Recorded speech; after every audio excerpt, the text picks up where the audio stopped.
Hello दोस्तों, आप सभी को बिहारी क्लासेस में स्वागत है। आज जो हम पढ़ाने जा रहे हैं 10 क्लास का बैच है। उस पहला चैप्टर जो मैथ पढ़ाने जा रहे हैं उस चैप्टर का नाम है वास्तविक संख्या। कहने को तो क्या चीज हो गया? वास्तविक संख्या। वास्तविक संख्या यानी वास्तविक संख्या कहने को देंगे हो गया रियल नंबर। रियल नंबर वास्तविक संख्या यानी रियल नंबर। वास्तविक संख्या के में पूर्ण संख्या, पूर्णांक संख्या, परिमेय संख्या, अपरिमेय संख्या, भाज्य संख्या, सम संख्या, विषम संख्या इत्यादि वास्तविक संख्या के अंतर्गत आता है। ये सब 9 क्लास में पढ़ चुके हैं। एक्चुअली में 10 क्लास में जो पढ़ने के लिए जो रहता है वास्तविक संख्या के अंतर्गत एक पूर्णांक संख्या आता है, एक परिमेय संख्या आता है और एक अपरिमेय संख्या आता है। कौन कौन आता है?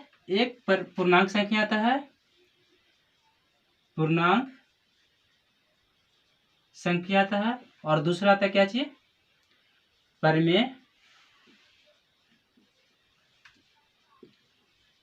परिमेय संख्या और तीसरा क्या चीज आता है?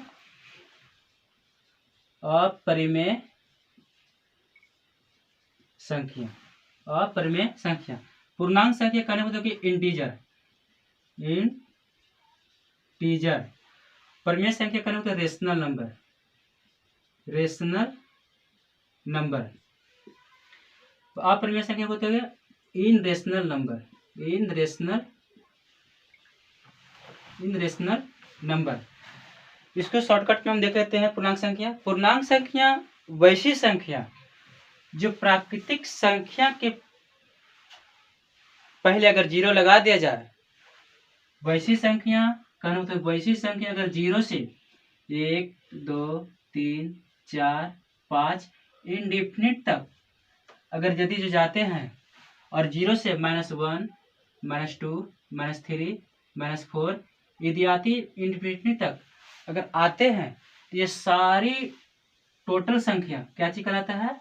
पूर्णांक संख्या यानी इंटीजर कहने का हो गया कि वैसी संख्या जो 0 से 1, 2, 3, 4, 5 इंडेफिनिट तक जाने पर और 0 से -1, -2, -3, -4 माइनस इंडेफिनिट तक जाने पर यह सारी संख्या क्या चीज कहलाता है?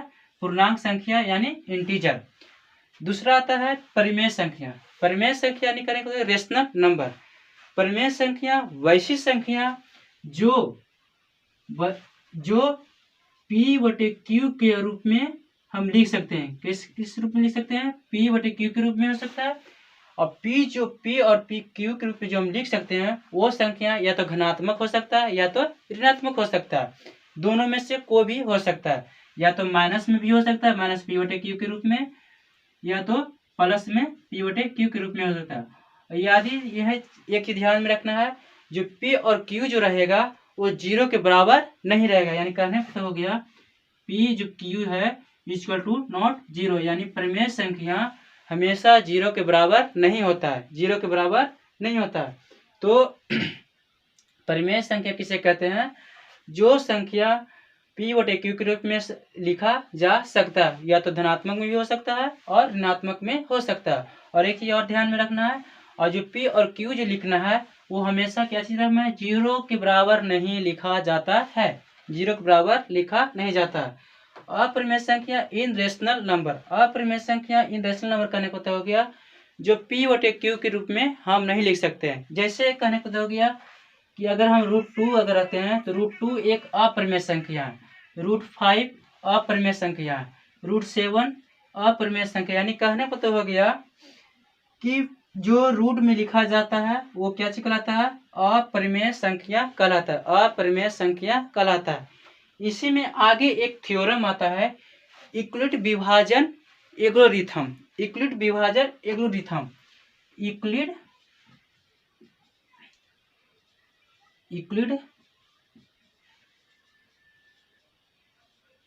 विभाजन एल्गोरिथम।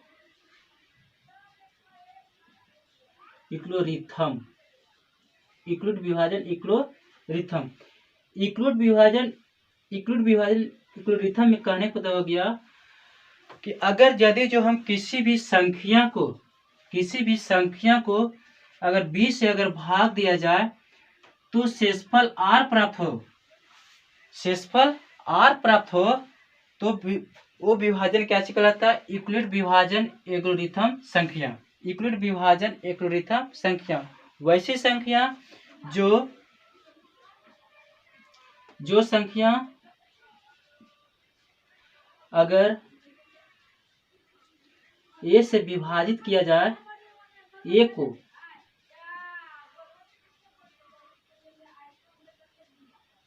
विभाजित b से किया जाए तो r शेषफल प्राप्त हो। r शेषफल प्राप्त हो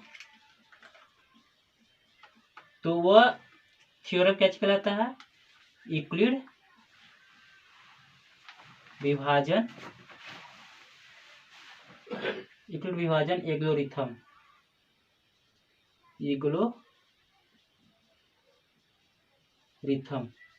वो क्या कहलाता है? यूक्लिड विभाजन एल्गोरिथम। कहने पता हो गया कि जो संख्या अगर a को विभाजित किया जाए, a को b से विभाजित किया जाए तो r शेषफल प्राप्त हो तो वो क्या कहलाता है? यूक्लिड विभाजन परिमेय एल्गोरिथम कहलाता है। यूक्लिड विभाजन एल्गोरिथम इसका एक थ्योरम निकलता है कि a बराबर अगर यदि जो हम एक से a संख्या को मानते हैं और p से विभाजित किया जाता है और b और शेषफल क्या रहता है? r शेषफल होता है। तो इससे कि एक थ्योरम प्राप्त होता है, यहाँ पर लिख देते हैं शॉर्टकट में कि यदि जो हम एक संख्या को विभाजित करने पर अगर r संख्या प्राप्त होता है वो क्या कहलाता है? यूक्लिड विभाजन प्रमेय संख्या। यूक्लिड विभाजन प्रमेय संख्या। इससे आगे जाके यही थ्योरम से आगे जाकर हम कैसे निकालते हैं? एचसीएफ निकालता है। एक संख्या, दो संख्या का, तीन संख्या का, चार संख्या का एचसीएफ निकालने में आसानी से इसका हम थ्योरम का प्रयोग करते हैं। इस थ्योरम का हम प्रयोग करते हैं। तो आज हम यहीं तक रहने देते हैं। अगले हम इस थ्योरम के बारे में पूरे डिटेल से बताएंगे। जय हिंद।